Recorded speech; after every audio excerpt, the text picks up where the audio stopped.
All right. Group 1, Dustin Thomas. Chris Corbett. Katie Statiker. Kayla Ordway. Nicole Esperance. All right, and we're doing a, what is this called? Wireless bike. Wireless bike thing. We're talking about Denver B-Cycle. They're a company that rents out bikes that have RFID systems in them, which is a tracking system, and they also have GPS in them. You can rent the bikes out daily, monthly, annually, all for a fee. The company keeps track of all these bikes through the RFID, which is the tracking.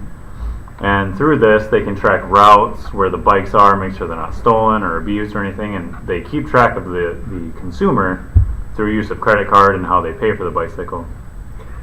And with that, they can use that information to send to businesses that are around those routes.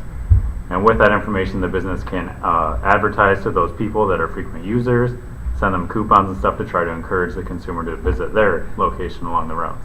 And Chris actually has a personal experiences using this bicycle. Yeah, Dustin was saying that it started in Denver, but this has really exploded, and they're everywhere now. In Traverse City, I can see being next. But in Washington D.C., I utilize this by the hour, by the day, and it was as simple as you log on the app, and the RFID system tells you where bikes are laying around near you, and so you just you follow that on the GPS and you pick them up.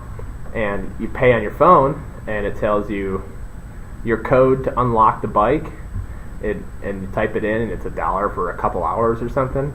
You ride it around, get to wherever you want to see, and then you just leave it wherever you're at. And then once you lock it back up, it shows back up on the GPS available to the next people. So it's a really cool, smart system. It's really community focused, and I think it's just super, super smart.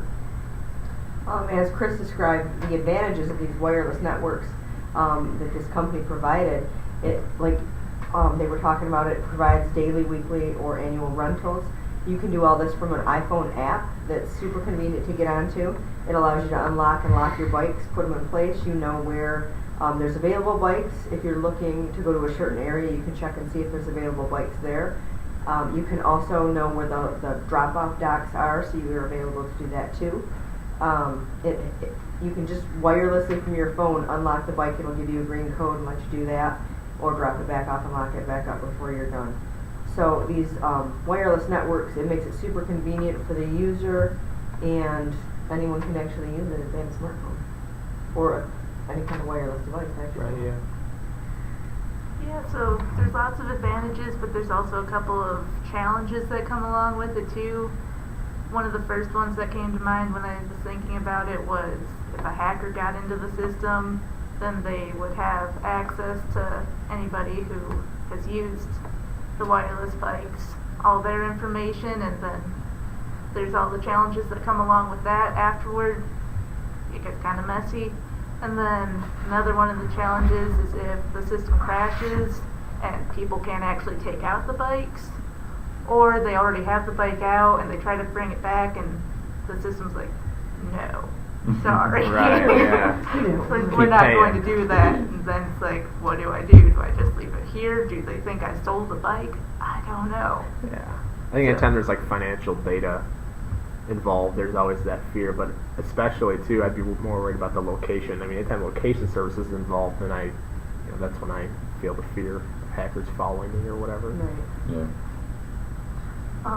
Denver B-Cycle could use other wired or wireless network technologies to gain a competitive advantage by increasing their efficiencies and productivity. It is crucial for them to have the ability to securely access customer and equipment records, payment data, and maps within the city at any given time. But most importantly, they are still able to protect this important data from hackers and theft. Overall, I think the idea is to just make this business run more smoothly and ensure that customers are satisfied with their service. One of the cool things that I found out doing a little bit of research was that from 2010 through 2016, there was only 3 major companies in the U.S. B-Cycle, Motivated, and Social Bicycles, and there was a couple smaller ones along the way as well. But by 2017, 5 more major companies had come out, and they grew from 2016 to 2017 from 42,500 bikes available to over 100,000. So that was kind of a cool number to see how fast and rapid that market was growing. Yeah, it's kind of a good way to cheat the system if you want, because if you rent the bike by the hour, but you don't use it for a full hour, you don't pay until you've crossed that time threshold. So if you pick up one brand and ride it for 45 minutes and drop it and then start a different brand, you essentially could ride bikes free all day if a dollar is too steep for you. So, that's just, they do have them now in Honolulu, Detroit, New Orleans, San Francisco, Seattle, Dallas, and a few others. So yeah, that's pretty cool. That's cool. really energy efficient too, keeping people. All right, especially if you're living in town, you're not paying insurance, you're not buying the bike outright, buying new tires. You don't have to store it. You can just use it as you need to and go from there. Especially in big cities where you don't want to have to pay for an automobile, car insurance, a taxi, Uber, whatever that looks like. You can grab a bike if you need to go a lot farther than what you utilize.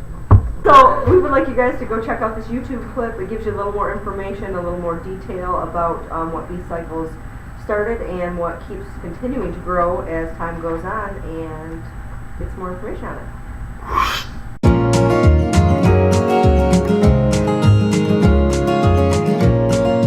Tourists think it's a hoot. Residents love the simplicity. Office workers dig the convenience. All are part of a two-wheel revolution that is sweeping the nation, and they call it B-Cycle. Well, there's a phrase that transportation planners like to use called active transportation. It has to do with the way we think about moving. 50% of American car trips are under 3 miles. That's just staggering. So what I like to think is that Denver bike sharing and Denver B-Cycle has helped people think a little differently about how they get from point A to point B. Today you'll see families zigzagging through downtown on B-Cycles and office workers competing in B-Cycle challenges. Residential buildings like Spire provided tenants with annual memberships so they can explore their neighborhood. Bicycling with my husband is something that we do together. Usually if we go to downtown, we take our bicycles. It's very easy. It's just a matter of using your B-card, going out to the station, checking out a bike. It's super simple. In 2010, Denver became the first large-scale citywide public bike sharing program in the nation, with 500 B-Cycles located at 50 B-Cycle stations, 32 of which are located in downtown. B-Cycle was an instant success. I really like when I'm on the path on Saturday on the weekend, and I see a lot of B-Cycles around. That is very cool, and I see a lot of families. I think part of healthy living is also interacting with our community members. So when you get on a bike and out of the isolation of a single occupancy vehicle, you're interacting with your neighbors more, and it's sort of knitting the community together in a healthier way. It's just great. It's like a sense of freedom. I get to hop on and go where I need to be all over Denver. It's great for running errands. The basket's great for groceries. It's a lot of fun. As it turns out, what is good for the heart is also good for the pocketbook. Yeah, we figured that we saved about $40,000 worth of gas, and this one's really great, more than $300,000 worth of parking fees. We like to think of it as kind of a mini economic stimulus package, and that all those dollars were spent to support local shops and businesses. I think what it says about a community that invests in a program like B-Cycle is that we not only care about the economic vitality of our community, but also the physical vitality of our community and its citizens, because we understand that the two are very, very much linked. So it says that we care about our people. Sponsors and community partners play a big role in Denver B-Cycle. We really need the generosity of people like Kaiser, who's our presenting sponsor. We have 30 additional community sponsors who make this possible. I think of it's just like other public services, public radio, symphony, cultural facilities. And not only do they help us financially, they make sure that the system is owned and loved by the people of Denver. So as part of the mind, body, spirit part of our standing for total health, we believe that certainly cycling or any physical activity not only helps with the body, but it's a great stress reliever to the ability to do things physical. And B-Cycle is just the perfect way for us to live out that part of our mission. Denver B-Cycle. It's fun, it's easy, and it's empowering people all over the metro area by helping change commuting habits. We live in a world where the most important problems seem absolutely impossible to do anything about as one single human being. Riding a bike or riding a B-Cycle is a way literally, you could draw a causal link. It's a way to do something about climate change, peak oil, air toxics, reliance on foreign fossil fuels, peace in the Middle East. Any one of those things you could probably claim a relationship to simply by riding a bike.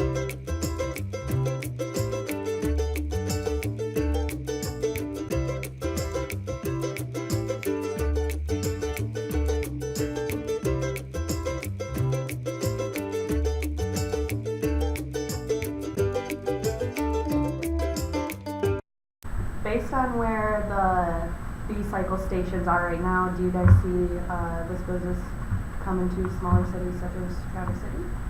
I think it could, depending on the season. Seasonally, Traverse City is going to be hopping for it. In the summertime, it'll be a super busy business. But come wintertime, biking goes down super fast. Maybe fast. So, Yeah, fat bikes. fat tire bikes would be great. I think that their business, just like the hotels in the town and things like that with tourism, would go down quite substantially. So it might just be one of those seasonal things here. Sure. However, there's a lot of places that aren't seasonal that would, could use that all year long, which would be great. I could see like Brick Wheels or McLean's implementing something like this, but like, and I saw in the video, like those stations seem kind of year-round permanent structures, and Right. I don't know if those would Right. Absolutely. be long-lasting through our winters. So And depending on the cost, I don't know if they could sustain business through Sure. the winter. I know even just the hotels in town get through the summer just to make up for what they lose during the winter time. So bikes would be a risky business for sure up here. but it's super touristy up here, so I mean, Yes. people would ride on one in the summer. Maybe Yeah. like an island could be an option. Yeah. And for less than $10 a day, you could not have to worry about paying car insurance and do all those This things. would actually be a great addition to Mackinac Island because it is so expensive to rent bikes, and I know that from personal experience.